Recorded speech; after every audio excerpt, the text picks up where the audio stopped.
boa noite. Boa noite. Imagens de segurança podem solucionar a chacina em uma oficina com 4 mortos em São Paulo. Uma ação trabalhista de R$70 mil contra o ex-patrão teria motivado os crimes.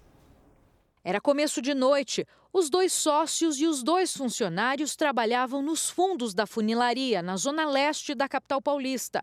Moisés, suspeito de participar do crime, para o carro na calçada.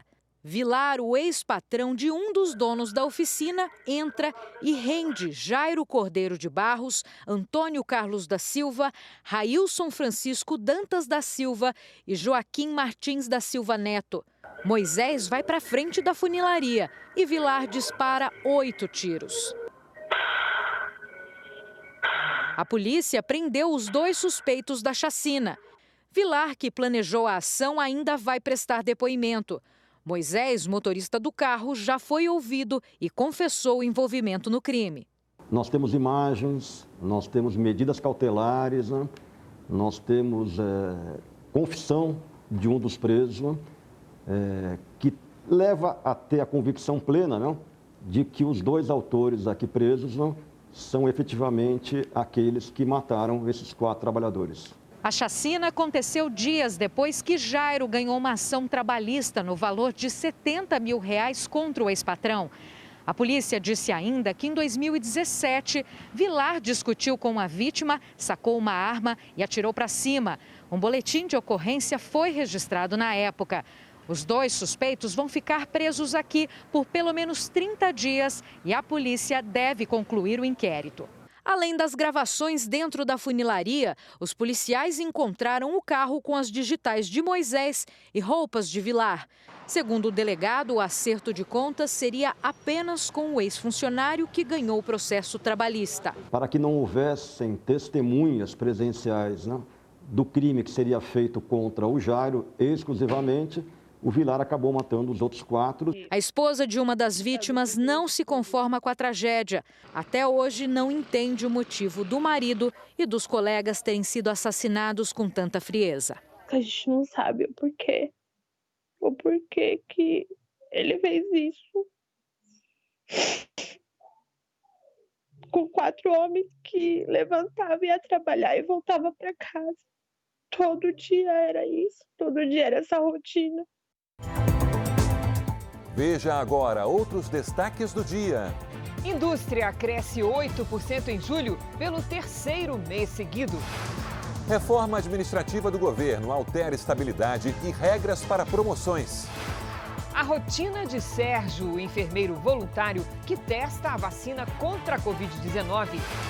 E na série especial, foi um estalo, a casa caiu e toda a família se salvou.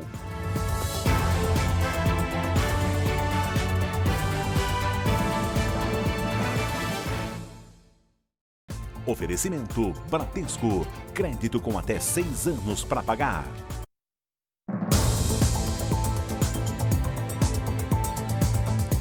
O ex-assessor parlamentar Fabrício Queiroz prestou hoje um novo depoimento ao Ministério Público Federal. Ele foi ouvido sobre o suposto vazamento de uma operação da Polícia Federal que investigava operações financeiras suspeitas na Assembleia Legislativa do Rio de Janeiro. O ex-assessor parlamentar Fabrício Queiroz chegou em companhia da advogada. Queiroz foi ouvido mais uma vez sobre o suposto vazamento da Operação Furna da Onça em 2018, que investiga a corrupção na Assembleia Legislativa do Rio de Janeiro. De acordo com o empresário Paulo Marinho, a informação privilegiada teria sido repassada ao senador Flávio Bolsonaro, que na época era deputado estadual. Pela denúncia, Queiroz, então assessor de Flávio, teria participado de uma reunião com o delegado da Polícia Federal, que teria sido responsável pelo vazamento.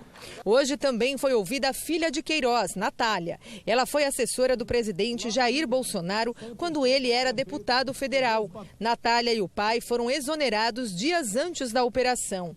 Ao final do depoimento, Queiroz saiu rápido sem falar com a imprensa. Se depender da Procuradoria-Geral da República, tanto Fabrício Queiroz como a mulher dele, Márcia Aguiar, podem voltar para o presídio. Um pedido de revogação da prisão domiciliar do casal foi feito e ainda será apreciado pelo ministro Gilmar Mendes, do Supremo Tribunal Federal. O Ministério Público Federal também pediu que Queiroz passe por uma perícia médica para comprovar a debilidade do quadro de saúde do ex-assessor que motivou a prisão domiciliar. 9 suspeitos foram presos numa operação da Polícia Federal que apura o desvio de mais de 40 milhões de reais dos cofres públicos. Foram cumpridos 9 mandados de prisão e 44 de busca e apreensão em São Paulo, Paraná, Goiás e Distrito Federal. A Operação Circuito Fechado investiga 3 contratos entre a empresa de tecnologia B2T e o Departamento Nacional de Infraestrutura de Transportes, firmados entre 2012 e 2019. Entre os presos estão pessoas ligadas à empresa, servidores e ex-servidores do DENIT. O secretário de Transportes e Mobilidade Urbana do Distrito Federal, Walter Casimiro, foi alvo de busca e apreensão e quebra de sigilo bancário. Ele foi ministro dos Transportes no governo de Michel Temer e também diretor do DENIT. Os contratos fraudulentos podem ter resultado em um desvio de 40 milhões e meio de reais. A Justiça Federal determinou o bloqueio de um valor aproximado a este nas contas dos investigados e também o sequestro de imóveis e veículos. Em nota, a Secretaria de Mobilidade do Distrito Federal avisou que só vai se pronunciar quando o secretário voltar de viagem. Já o DENIT informou que a atual diretoria tem colaborado com a investigação e que descontinuou o contrato de prestação de serviço. A produção do Jornal da Record tentou diversas vezes contato com a empresa B2T, mas não obteve resposta.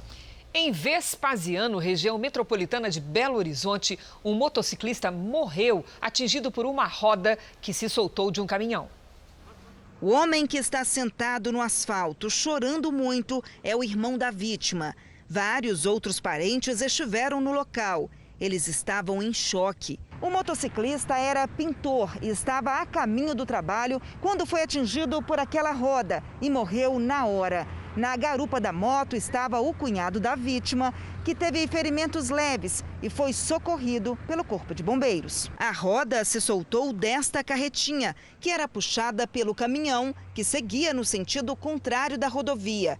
O motorista contou aos policiais como aconteceu o acidente. Ele falou que foi tudo muito rápido, né? A roda soltou e ele só viu o barulho mesmo devido à carretinha arrastando no asfalto e depois, posteriormente, na hora que ele viu o impacto, ele já parou o caminhão mais à frente, né? E posteriormente viu a situação aqui no sentido oposto da via. Segundo o dono do caminhão, os pneus da carretinha foram trocados recentemente. Durante os trabalhos da perícia, a pista foi interditada. Houve congestionamento e o trânsito foi desviado. O vídeo de um homem à procura de trabalho repercutiu na internet depois que a filha dele postou as imagens em uma rede social. Além das inúmeras curtidas, o caso também chamou atenção para a dificuldade de quem tem mais de 50 anos em conseguir um emprego. A gravação do vídeo foi uma exigência da empresa de telemarketing.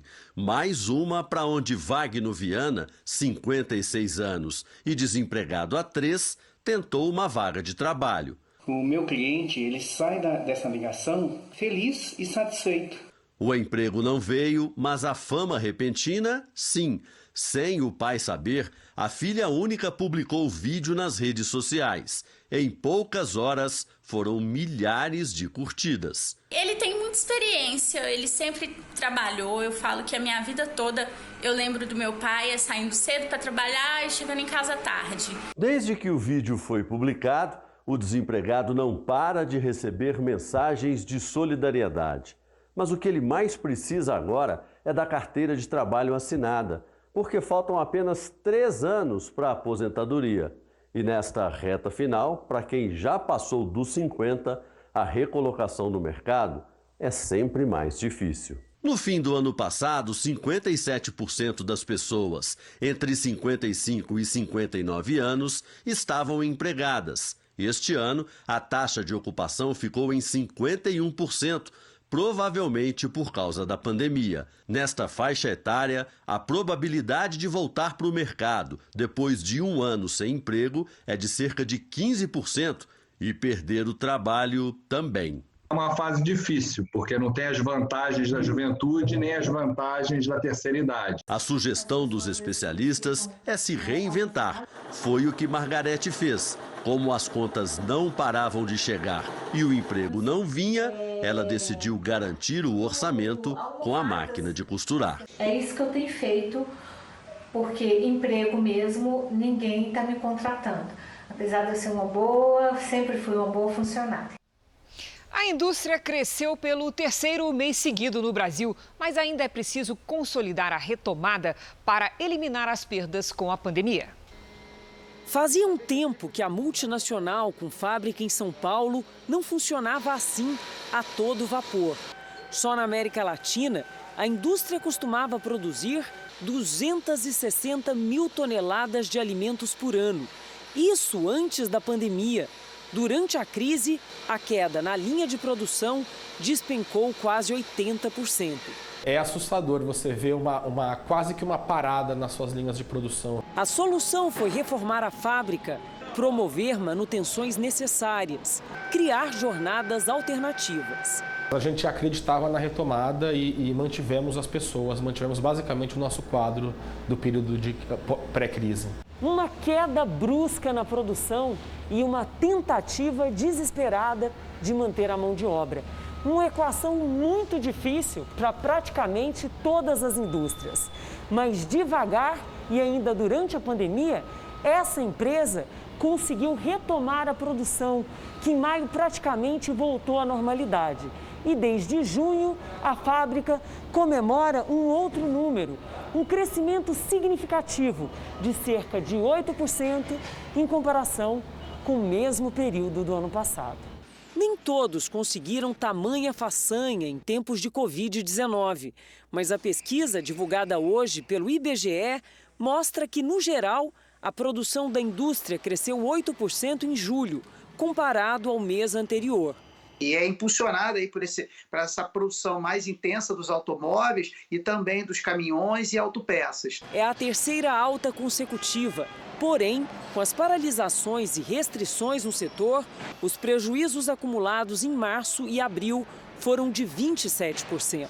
Ainda estamos abaixo do patamar que o setor industrial operava em fevereiro desse ano. Nessa retomada gradual da produção, a expectativa é de otimismo. Começou hoje a segunda edição da Semana Brasil, que é uma campanha do governo federal com os principais varejistas do país para estimular as promoções no comércio. Este ano, os lojistas esperam recuperar as perdas que tiveram desde o início da pandemia.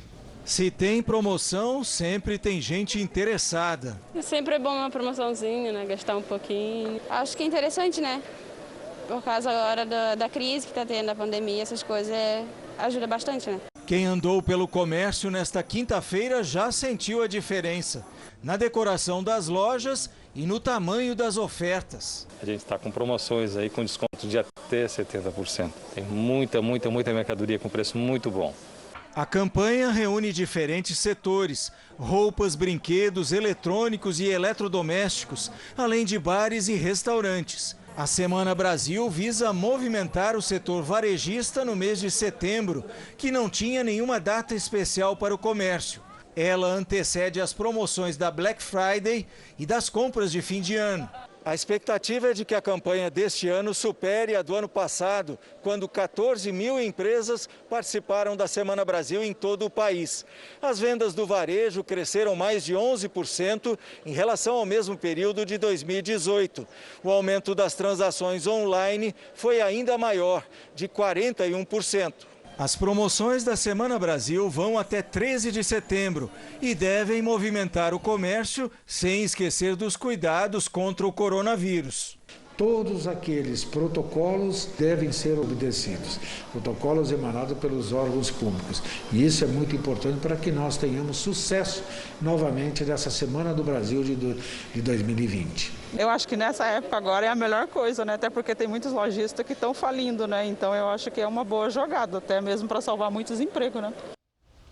A Câmara Municipal do Rio de Janeiro rejeitou o pedido de abertura de processo de impeachment contra o prefeito da cidade, Marcelo Crivella. O repórter Pedro Paulo Filho tem as informações ao vivo. Pedro Paulo, boa noite. Oi, Sérgio, boa noite para você, boa noite a todos. Olha, a sessão durou mais de 4 horas. 25 vereadores votaram contra a abertura de investigação e 23 foram a favor. A sessão foi comandada aqui do plenário, mas vários parlamentares, a maior parte inclusive, acompanhou de casa. Essa solicitação era baseada em uma denúncia da suposta existência de um grupo de funcionários que seriam contratados pela prefeitura e que estariam impedindo moradores de fazerem denúncias sobre a qualidade dos serviços prestados pelos hospitais da rede municipal. Depois do pedido ter sido rejeitado, vários vereadores questionaram o fato de estarem analisando um processo de afastamento que nem seria concluído ainda nessa legislatura, que acaba em pouco mais de 3 meses. Sérgio, Cris. Obrigado, Pedro Paulo. Vamos aos números de hoje da pandemia de coronavírus no Brasil. Segundo o Ministério da Saúde, o país passou dos 4 milhões de infectados. Tem 4.041.638 casos de Covid-19. São 124.614 mortos. Foram 834 registros de mortes nas últimas 24 horas. Também entre ontem e hoje, 37.205 pessoas se recuperaram. No total, já são 3.247.610 pacientes curados e 669.414 seguem em acompanhamento. Nos Estados Unidos, um policial negro foi assassinado por um criminoso branco. Mas o movimento Black Lives Matter, Vidas Negras Importam, se omitiu. Ao contrário do que faz quando a morte não é de um agente de segurança, o grupo não organizou protestos e nem apoiou a família da vítima. Aos 29 anos, Tamaris Bohannon foi baleado na cabeça e morto enquanto respondia a um chamado em St. Louis, no estado do Missouri. Um homem branco identificado como Thomas Kenworthy teria disparado e fugido. Ele foi preso horas depois e acusado de 8 diferentes crimes, incluindo homicídio em primeiro grau, ação criminosa armada e agressão. A polícia não divulgou detalhes da ação. O caso está sendo investigado por uma unidade especial do Departamento de Segurança da cidade, que viu um aumento no número de atentados contra a polícia nos últimos meses. Desde junho, pelo menos 8 oficiais foram baleados. Em uma carta aberta, a família do policial, que era veterano do Exército e pai de 3 filhos, lamentou e pediu suporte da comunidade. O que chama a atenção de muitos americanos é o fato de o grupo Black Lives Matter, que tem como bandeira o combate ao racismo, não ter se pronunciado sobre o assassinato de um policial negro. Neste momento, várias cidades vivem convulsões sociais, muitas delas violentas, já com algumas mortes, a partir das manifestações convocadas pelo movimento. Enquanto novos protestos acontecem nos Estados Unidos, a polícia da capital americana divulgou um vídeo para defender que um homem morto em uma abordagem portava uma arma ao ser baleado. A polícia atendia a um chamado. Quando os oficiais chegaram, o suspeito, identificado como Deon Kay, saiu do carro e começou a correr. Nesta imagem, é possível ver que ele está com o que parece ser uma arma. Neste momento, um dos policiais atirou. A morte de Deon provocou novos protestos em Washington. O policial que atirou está em licença administrativa. Já em Nova York, policiais colocaram um capuz na cabeça de um homem identificado como Daniel Prude. O homem, que corria nu ao ser abordado, morreu de asfixia. Segundo os policiais, o capuz foi colocado para proteger os agentes de uma possível transmissão de coronavírus. De volta ao Brasil, o governador em exercício do Rio de Janeiro, Cláudio Castro, se reuniu hoje em Brasília com o ministro da Economia, Paulo Guedes, e informou que a dívida do Estado com a União segue suspensa. Luiz Fara Monteiro tem os detalhes ao vivo. Fara, boa noite. Boa noite, Sérgio. Boa noite a todos. Cláudio Castro pediu a prorrogação do regime de recuperação fiscal do Estado, que é uma espécie de renegociação de dívidas. Ao deixar esse encontro com o ministro da Economia, Paulo Guedes, o governador em exercício afirmou que os técnicos da equipe econômica devem levar de 4 a 6 meses para decidir sobre o pedido. Enquanto isso, a dívida segue suspensa. Na Assembleia Legislativa do Rio, os advogados entregaram a defesa do governador Wilson Witson, governador afastado. Os deputados da Assembleia terão um prazo de 5 sessões para decidir sobre a abertura do processo de impeachment. De Brasília, Luiz Fara Monteiro. Obrigado, Fara. Veja daqui a pouco o drama de uma família que tenta provar a inocência do filho que está preso. E ainda, na série especial, num instante a casa foi engolida pela enxurrada, mas a família de 5 pessoas saiu sã e salva. E às 10h30 da noite tem Repórter Record Investigação com Adriana Araújo.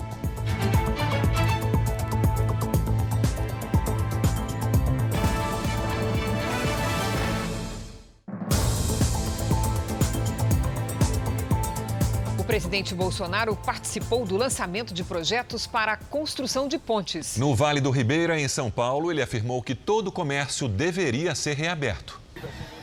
O presidente Jair Bolsonaro chegou a São Paulo ainda de manhã.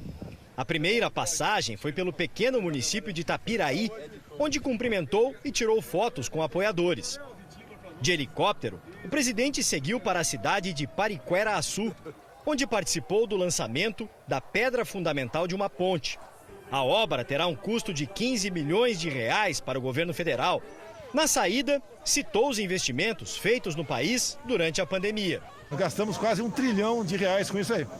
Então fizemos o possível pelo povo, não só o Conselho Emergencial, socorro a micro e pequenas empresas, equipamento, material, recurso para a saúde para todo o Brasil. Depois o presidente Bolsonaro veio para outra cidade da região, Eldorado, um município com cerca de 15 mil habitantes, onde ele passou parte da infância e a adolescência e onde a mãe dele, de 93 anos, mora.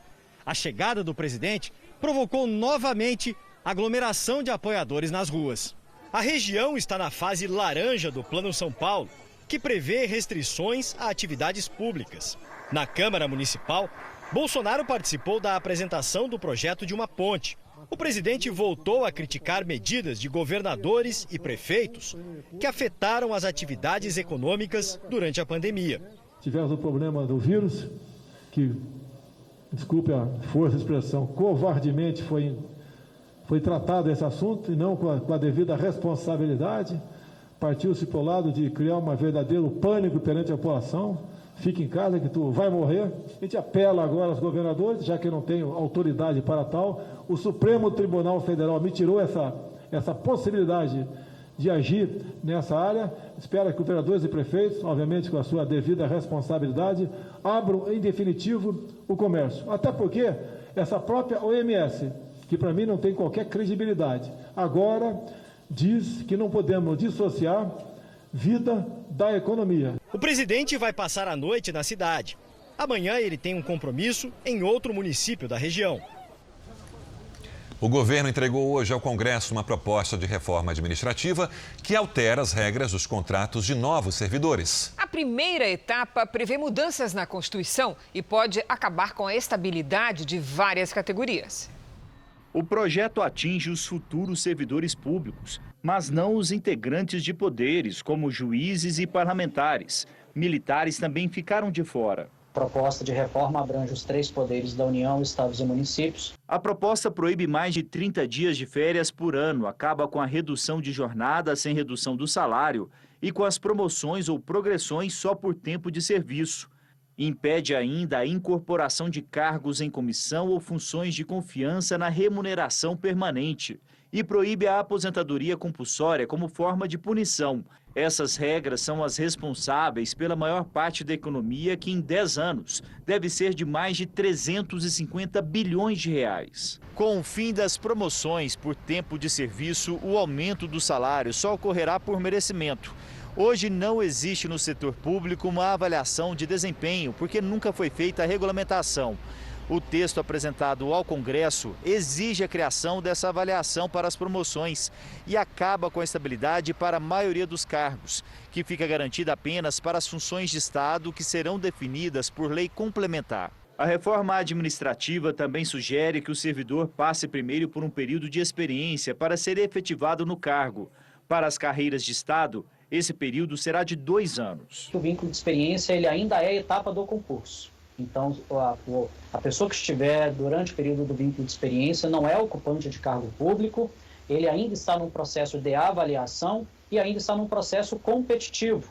Os governos ainda poderiam fazer contratos por prazos determinados e indeterminados que permitem a demissão. Os cargos por prazo indeterminado, esse sim, aí vai ter uma regulamentação por lei das hipóteses em que vai ser possível fazer o desligamento. Então, para esses é que há uma novidade. Não é uma regra igual para todos os tipos de cargos. Como se trata de uma proposta de mudança à Constituição, o caminho é longo. O texto precisa passar por 2 comissões e ser aprovado pelos plenários da Câmara e do Senado em 2 votações, por 3/5 dos votos em cada uma das casas. Agradeço ao presidente, parabenizo o presidente pela correta decisão de encaminhar uma reforma que vai no ponto correto, olhando o futuro do serviço público brasileiro, com a sua importância, que é qualidade e bom atendimento ao cidadão. Vamos agora com a opinião do jornalista Augusto Nunes. Boa noite, Augusto. Boa noite, Cristina, Sérgio. Boa noite a você que nos acompanha. A reforma da Previdência não incluiu os sistemas previdenciários estaduais. A reforma administrativa corre o risco de ser ainda mais restrita. As mudanças propostas pelo governo Bolsonaro não abrangem os demais poderes, não afetam os atuais servidores federais, nem os servidores dos estados e municípios. Os presidentes da Câmara e do Senado pretendem reformar apenas o Congresso. O restante do poder legislativo fica fora das mudanças. E ninguém sabe, por enquanto, o que vai mudar no Judiciário. É um quadro preocupante. A Constituição estabelece que os 3 poderes são independentes, mas também harmônicos. Nenhum deles, portanto, deveria deliberar isoladamente sobre reformas indispensáveis à modernização de todo o Brasil. O correto seria reunir num único texto, a ser examinado previamente por uma comissão do Congresso, mudanças que tornem a administração pública mais parecida com as melhores empresas privadas. A independência dos 3 poderes, insista-se, não é sinônimo de isolamento. Deve rimar com harmonia. Na próxima terça-feira estreia a nova temporada da Fazenda. Por causa da pandemia, a apresentação do programa aconteceu nas plataformas digitais da Record TV. E a sede do reality show pode ser vista em realidade virtual. Diretores e apresentador se reuniram virtualmente para afirmar: a 12ª edição da Fazenda será histórica. A partir de agora está começando a Fazenda. Na live para jornalistas, transmitida nas plataformas digitais da Record TV, eles explicaram as mudanças do reality show. A sede foi toda reformada para trazer segurança aos peões e à equipe. Todos passarão por uma triagem rigorosa. Os participantes já estão isolados em um hotel e serão testados. A gente vai trazer também muita novidade na mecânica do programa, na mecânica da temporada. Eu acho que mais do que em todas as outras, a gente tem surpresas, tanto para o espectador quanto para eles, muito cruciais, assim. A gente vai ter festas muito animadas, com participações muito especiais através de monitores. Algumas regras novas vão fazer parte da atração. Não haverá equipes. Todas as provas serão individuais. E Marcos Mion não terá contato físico com os peões. Os protocolos de segurança são rígidos, são avançados, porque a gente quer fazer, assim, do que depender de nós, o máximo para ter uma temporada saudável. Então vai ter muita coisa diferente, o que vai tornar o jogo tanto mais interessante e novo, quanto para os peões mais intenso, um isolamento total, porque não vai entrar ninguém. O único contato que eles vão ter com o mundo externo é através de tela. Os protocolos de segurança contra a pandemia já foram colocados em prática antes mesmo da porteira se abrir. Diferentemente de edições anteriores, os jornalistas não puderam visitar a sede do reality show, mas ainda assim conheceram a futura casa dos 20 participantes, com a ajuda da tecnologia. Todos eles receberam óculos de realidade virtual para poder passear pela fazenda à vontade. senhores, tá começando a Fazenda 12. Sem dúvida nenhuma vai ser a fazenda mais diferente, curiosa e eu arrisco dizer a maior de todas já feita até hoje. Senhoras e senhores, a Fazenda 12 vai começar. E anote aí, a nova temporada de A Fazenda estreia na próxima terça, às 10h30 da noite. Veja a seguir o diário de um profissional da saúde voluntário nos testes da vacina contra a Covid. E também os momentos dramáticos de uma família que sobreviveu ao deslizamento de toneladas de terra sobre a casa durante uma tempestade.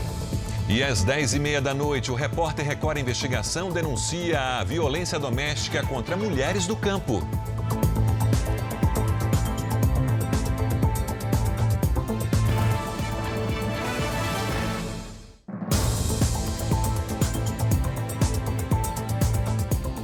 Autoridades europeias avaliam sanções contra a Rússia pelo envenenamento de um opositor do presidente Putin. O Kremlin voltou a negar qualquer envolvimento no suposto envenenamento de Alexei Navalny e garantiu que não recebeu nenhum laudo oficial da Alemanha.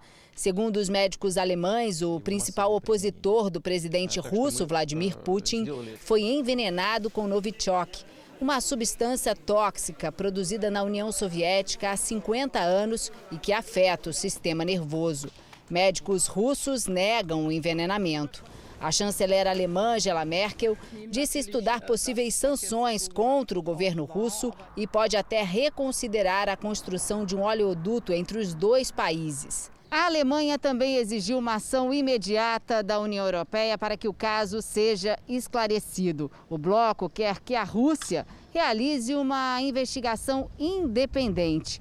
Navalny passou mal e desmaiou durante uma viagem de avião. Ele foi transferido para um hospital em Berlim, onde segue internado em estado grave. A farmacêutica americana Pfizer espera ter uma vacina pronta para aprovação em outubro contra o coronavírus. Vamos com Evelyn Bastos ao vivo. Evelyn, boa noite. Se tudo der certo, quando é que começa a vacinação dos americanos?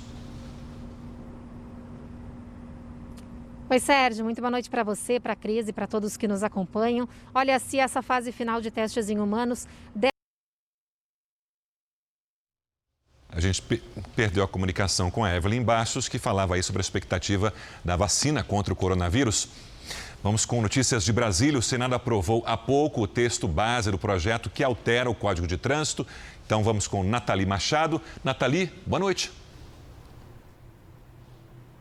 Oi, Sérgio. Boa noite, Cristina. Boa noite a todos. Foram 46 votos contra 21.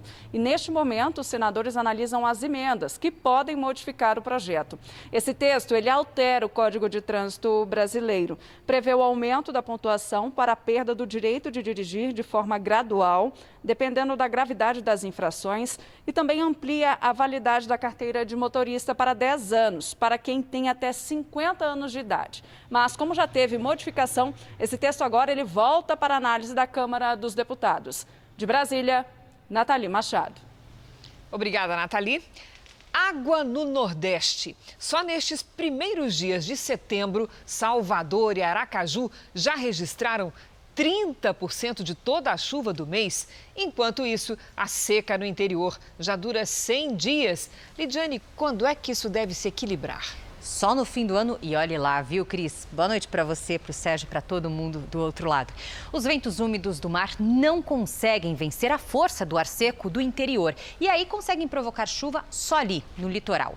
No sul, a frente fria perdeu força, mas até amanhã ainda há risco de temporais com granizo em pontos isolados do Rio Grande do Sul e de Santa Catarina.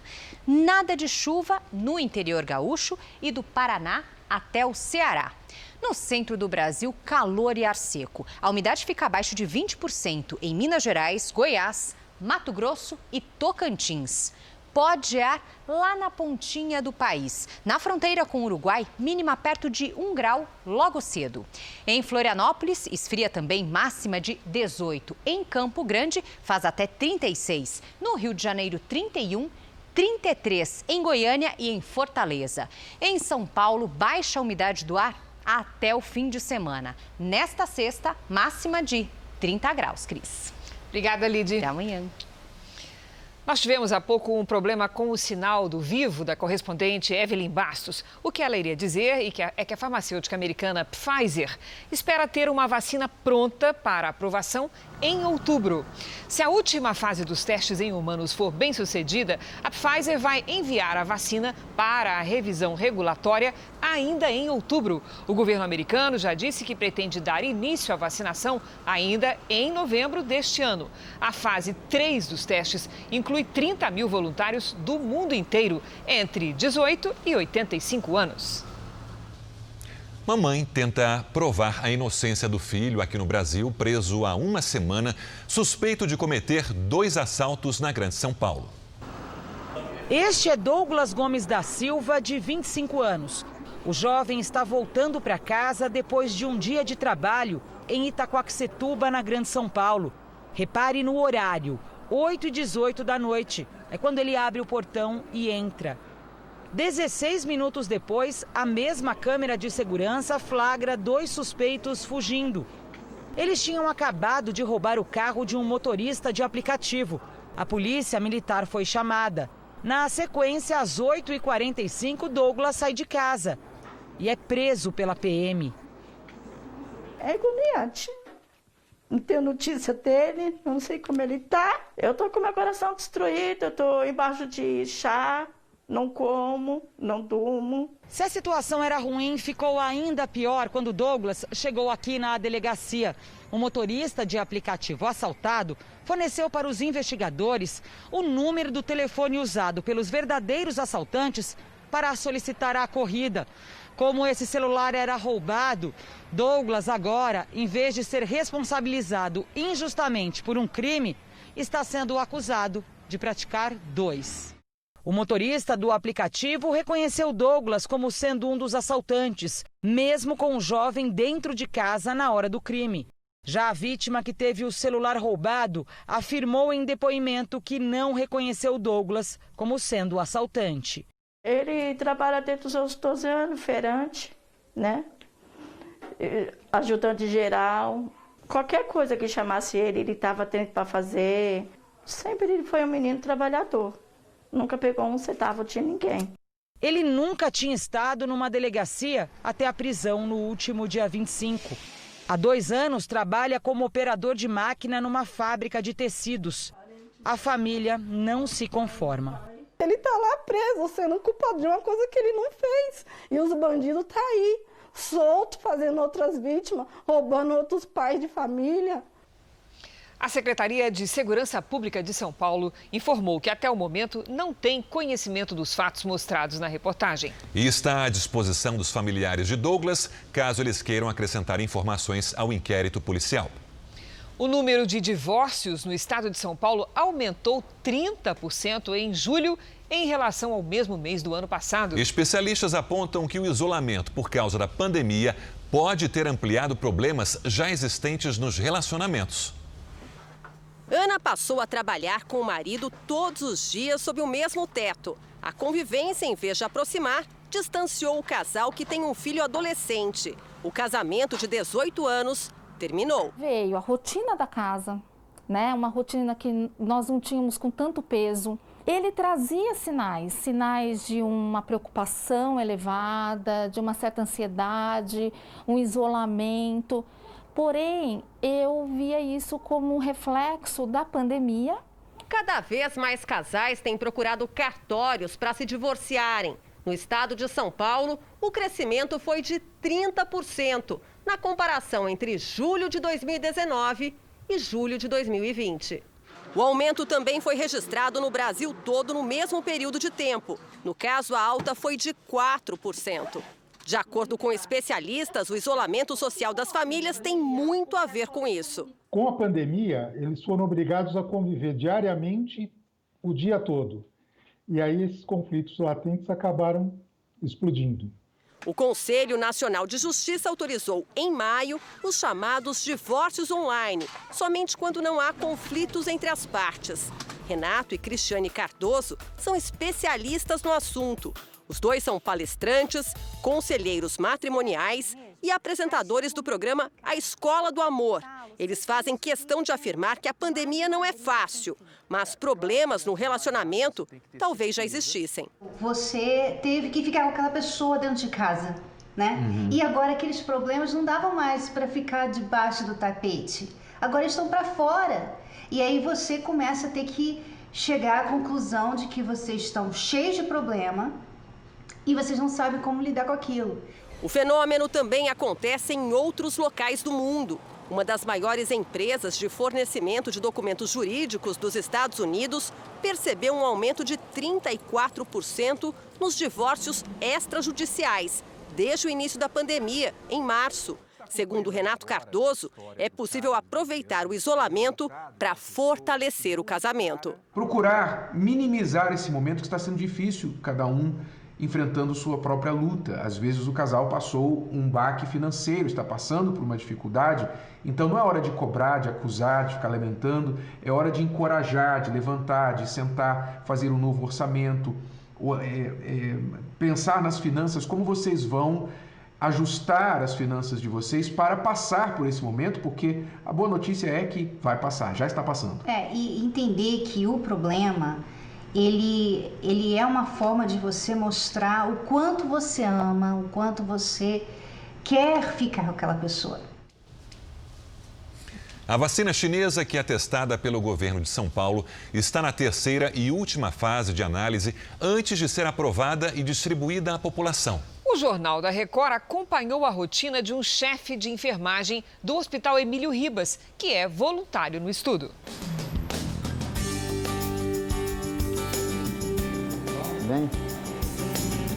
Em plena pandemia, Sérgio é um privilegiado.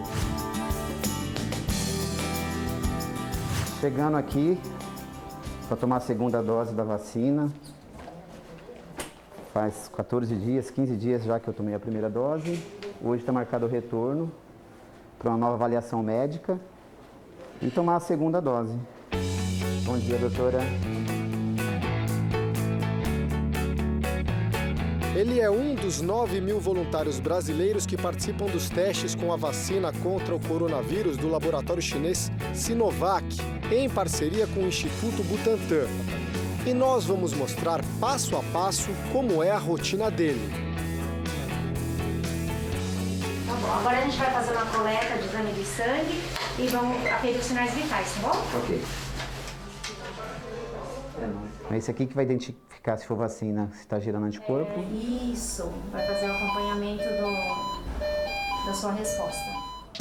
Sérgio não sabe se faz parte do grupo que recebe de fato a vacina ou da outra metade dos voluntários que recebem um placebo, substância sem qualquer efeito imunizante. Pesquisas assim precisam comparar os resultados dos dois grupos. Você está gostando de participar do estudo, Sérgio? Sim. É bom, né? Mesmo sabendo que pode ser tanto a vacina como o placebo, mas de certa forma é um jeito de a gente colaborar, né? Finalmente chega o momento de receber a segunda dose necessária para a imunização total. Assim? Tranquilo. Foi como na primeira dose. Eu, particularmente, não senti nem dor. Aí eu vou ficar agora 60 minutos em observação médica. Se eu não apresentar nenhuma reação, aí eles me dispensam para as atividades normais. 15 minutos depois, checamos como ele se sente. É normal, do mesmo jeito que cheguei. Não sinto nem dor local. O Sérgio foi aceito como um dos voluntários nos testes da vacina porque está na linha de frente do combate à Covid-19. Ele é chefe de enfermagem daqui do Instituto Emílio Ribas. Não teve a doença anteriormente, mas continua muito exposto ao vírus no ambiente de trabalho. Mas, se a vacina realmente funcionar, profissionais como ele não vão correr qualquer risco de contaminação.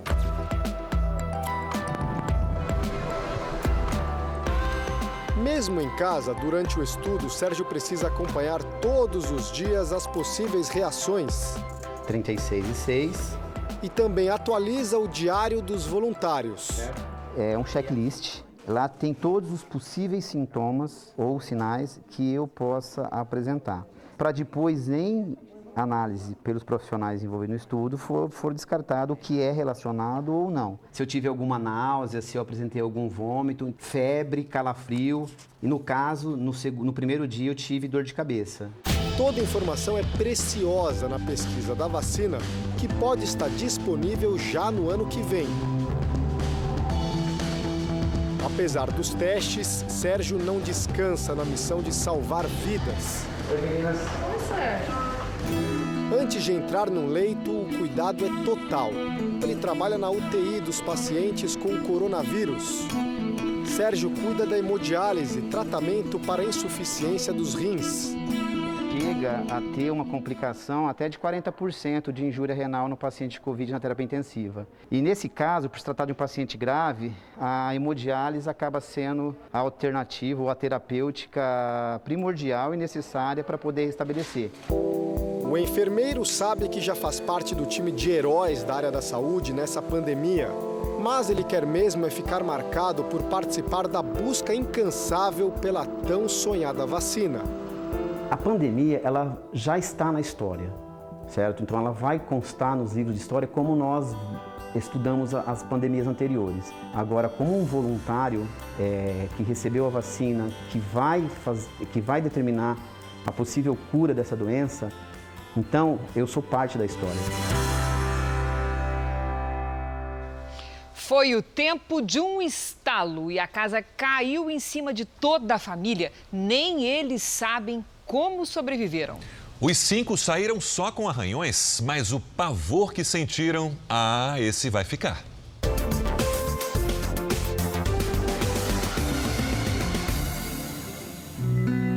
Sabe aquela expressão, vida que segue? Faz todo sentido para esta família de Santos, no litoral paulista. Nascemos de novo, Nascemos com certeza. De novo, com certeza, minha família toda. O Abimael, pintor, 40 anos. A mulher, Kelly, auxiliar de limpeza. A filha Luísa, 18 anos. E os 2 netos, o Brian, de 3 anos, e a Lavínia, de 7 meses. Os 5 são sobreviventes de uma tragédia que este ano fez dezenas de vítimas na Baixada Santista.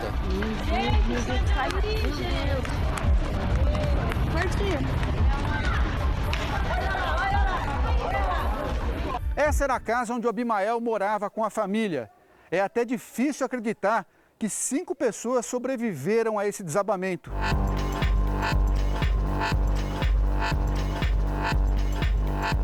Ali a sala, certo? Aqui o quarto, o banheiro aqui e a cozinha era aqui, ó. A parede já desceu lá, já tá embaixo já, ó. Em segundos, tudo o que tinham, a chuva levou. Você imaginava que fosse ser perigoso, assim, que a casa estava num lugar tão perigoso? Olha, cara, perigo assim a gente vê porque era do encostado da ribanceira, né? Só que eu jamais achava que poderia acontecer aquilo ali. 6 meses se passaram desde o desabamento. Para eles, é como se tivesse sido ontem. Coisa muito impressionante. Eu estava na cama da minha filha, que a minha filha dormia na sala, eu estava na cama da minha filha. E nós estávamos ali conversando, o Brian do lado também. Aí daqui a pouco deu aquele estalo, no que deu aquele estalo que ela falou assim, que é isso? Só deu para falar, o que é? Já foi tudo vindo em cima de nós. Tudo caindo em cima de nós. Aí aquele desespero, nós conseguimos se movimentar que não afetou tanto nós, só espremeu nós, só apertou nós. Só que a nossa netinha estava no bebê conforto e ela ficou ali, cara, no bebê conforto ali presa. E nós tentando tirar, eu e ela tentando tirar e minha filha desesperada. Era uma casa de 4 cômodos, sala, quarto, cozinha e banheiro. Com a força da enxurrada, só a sala não foi arrastada, justamente onde todos estavam. A parede da cozinha não quebrou e foi empurrada para cima deles, espremendo a família contra a outra parede. Só não caiu essa parede em cima de nós por causa da parede da frente, da entrada da porta. A parede que estava prensando em vocês segurou a terra? Segurou a terra. Que os meus netinhos estavam na sala também, porque se tivesse na cozinha tinha acontecido algum... Deus o livre. O que salvou a vida deles foi uma cama que ajudou a escorar o peso da terra, principalmente em cima da bebê. Ela ficou prensada, né, na cama. A cama ficou assim, entre o meio dela, da cadeirinha, né, que afetou ela um pouquinho, né, que ela estava no bebê conforto. Esse desespero todo na escuridão. A energia acabou no deslizamento. Ainda bem que ela ficou com o telefone na mão. Todos correram para fora, enquanto Abimael tentava salvar a netinha. Puxa de um lado e eu puxava do outro, até uma hora que nós conseguimos tirar ela. Que nós tirou ela, que eu vi ela assim, eu não acreditei, ela estava roxa. Quando eu tirei ela de lá, cheia de terra, cheia de areia, entendeu? E tipo, eu falei, nossa, meu Deus. E a chuva caindo em cima de você. E a chuva caindo em cima. Aí os vizinhos lá ajudando nós, né? Aí conseguiu abrir uma brecha da porta assim, ó. Que a gente passou uma brecha da porta. Os vizinhos ajudaram pra caramba, viu? Aí foi na hora que nós conseguimos passar ela, aí depois eu consegui. Aí a minha filha também só saiu depois que viu a filha dela sair. Quando eu consegui tirar a minha netinha, foi que a minha filha saiu, aí já tiramos o Brian também. E o Brian nessa hora tudo? O Brian nessa hora tava lá na minha filha. Só teve a ranhura também, não caiu, graças a Deus, no canto que ele parou, não caiu nada em cima dele. Foram os 2 minutos mais longos que a família podia imaginar. Debaixo da tempestade, mais um desafio: chegar ao hospital com a bebê. Um amigo nosso lá, vizinho, pegou, meteu o carro dele dentro da água, não quis saber, entendeu? Conseguiu chegar até uma distância, não conseguiu nem chegar até a avenida. Chegou, porque as ruas estavam todas alagadas e ele ia rasgando com o carro dele, até estragou o carro dele. Mas ele, graças a Deus, ele... Aí quando chegou assim numa rua, perto de um posto de gasolina, aí o carro dele não conseguiu mais, aí parou o carro dele. Aí o que aconteceu? Eu já peguei e saí de dentro correndo com a minha neta no colo, que ela estava roxa, aí corri até um posto de gasolina. Aí chegando lá nesse posto de gasolina, eu já cheguei gritando socorro, socorro, minha filha também desesperada gritando socorro. Graças a Deus também tinha uma enfermeira lá, que na hora ela já deu assistência, já deu os primeiros socorros, entendeu? O que tinha com a menina? Ela tava sem... Tava roxa. Tava roxa, a friagem também, porque ela pegou chuva, né? Acho que a friagem deu hipotermia. A chuva castigou a região naquele fim de semana. Houve deslizamentos de terra em vários morros. Abimael viajaria naquela manhã para uma obra no interior do estado, mas o início do serviço, inesperadamente, foi adiado. Deus quis que eu ficasse lá justamente já para, entendeu? Para salvar minha neta. A família agora recebe aluguel social da prefeitura e se mudou para uma casa, longe das encostas. A casa no morro ficou no passado. Vai ser lembrada pelos momentos felizes e pelo dia em que escaparam por pouco. A gente acaba vindo na mente às vezes, você acaba lembrando, né? É pro resto da vida. Hoje em dia eu dou muito mais valor à vida. Por respirar, acordar de manhã e ter o ar do dia. O que eu sinto? Eu sinto uma felicidade de estar vivo. De poder estar aqui para contar a história. O Jornal da Record termina aqui. Ainda hoje, às 10h30, tem o Repórter Record Investigação com Adriana Araújo, que mostra os casos de violência contra a mulher do campo. Fique agora com a novela Apocalipse. A gente se vê amanhã. Até lá. Boa noite e até amanhã.